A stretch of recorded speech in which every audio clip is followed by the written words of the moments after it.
I am here to ask you for your prayers, for your support, for your efforts, because I have decided to run for President of the United States. That was the cheers of Joe Concha. All of that was just him.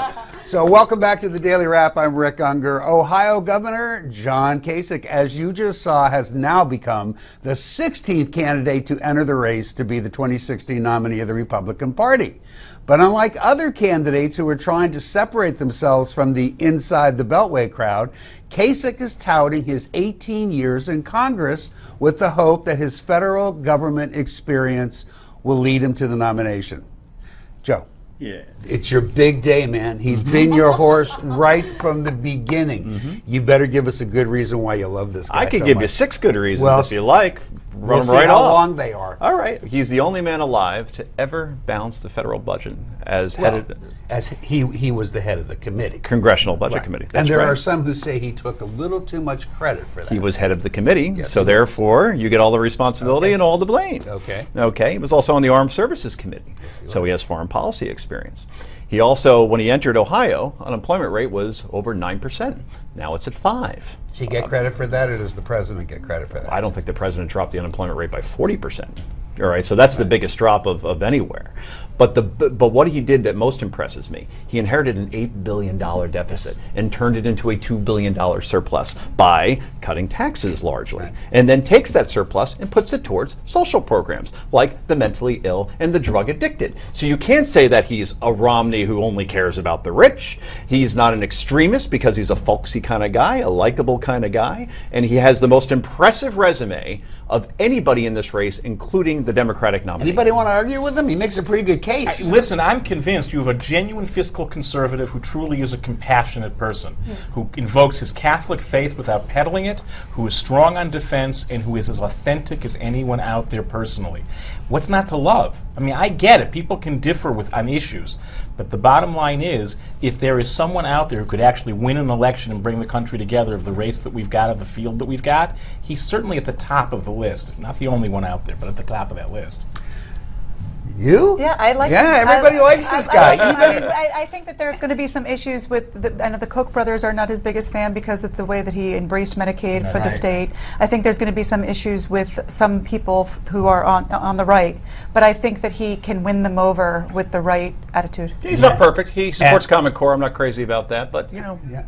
All right. not So, perfect. as the governor of the all-important electoral state of Ohio, Kasich worked with the state legislators of both parties. So, who else to find out how he does as governor than somebody from the other side? Joining us now to discuss Kasich's style of executive leadership is Ohio Democratic State Senator Capri S. Cafaro, who has worked with Kasich for many years. Welcome, Senator. Hi, how are you? I'm good. So listen, I always think the best way to get a sense of a governor of any state is to ask a legislator from the other side of the aisle how you think that they did. Now, you were, during the term of Governor Kasich, you were the leader of the Democratic Party in the state Senate. How would you assess his leadership?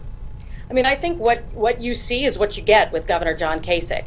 And, you know, I think that's a blessing and a curse for some. I think that people, you know, say that, you know, he might be prickly. But for me, it was very easy to work with him. I mean, he was willing to come together on issues that we could see eye to eye on. So, for example, when I was leader, we worked together on a new economic development tool that he decided to innovate. On the flip side of that, concurrently at the same time, we were opposing each other in regards to the efforts to derail collective bargaining for public employees. So I tend to agree with some of the other folks that are on the panel. I mean, you know, he is a refreshing face out there, and I say that as a Democrat because he does have a strong resume as both somebody who has 18 years in federal office and as a 2-term governor of a swing state. Senator, is that enough? You're a Democrat, and you're obviously a woman. Would you support Hillary Clinton or John Kasich in the general election if he got the nomination?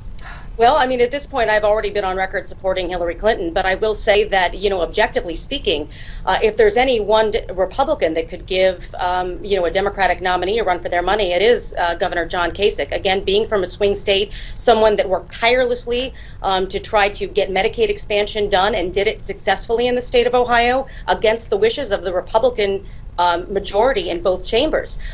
Here's somebody who sticks to his guns, who knows that it's not necessarily politically popular with his base, but did it anyway because he believed it was the right thing to do. We certainly do differ on some of the very important social issues like choice, which would be a difficult sticking point. But I think if there's someone who's really comes off as a compassionate conservative, I think he's one of those guys. Senator, let me jump in because we have limited time. Sure. We noticed today that Tim Ryan, who is the congressman actually from congressman. your home district, My that's right, congressman. he put out a scathing press release in discussing Governor Kasich. What's that all about? I mean, he sees the governor as a disaster for Ohio. And we've only got about 30 seconds, if you could. Sure. There is some merit to what Congressman Ryan said in regards to what Governor Kasich had inherited when it comes to the economy. I was minority leader from 2009 to 2012, and I can tell you right now that it was efforts that started prior to the tenure of Governor Kasich that helped get and steer the course of the state of Ohio. So, to take full credit for the success, during his tenure, I think is a little bit short-sighted and a little bit misleading. So we got to let it go there, Senator. Thanks so much for joining us. I'm sure we'll bring you back during the campaign. Senator Cafaro. Giving me a promotion. That's right. I just Next made governor. you governor. So does Governor Kasich have what it takes to stand out from the crowd and win the GOP nomination? Go to newsmax.com/comments and let us know. When we come back, Planned Parenthood. Stay with us. We're going to tell you all about the latest fiasco.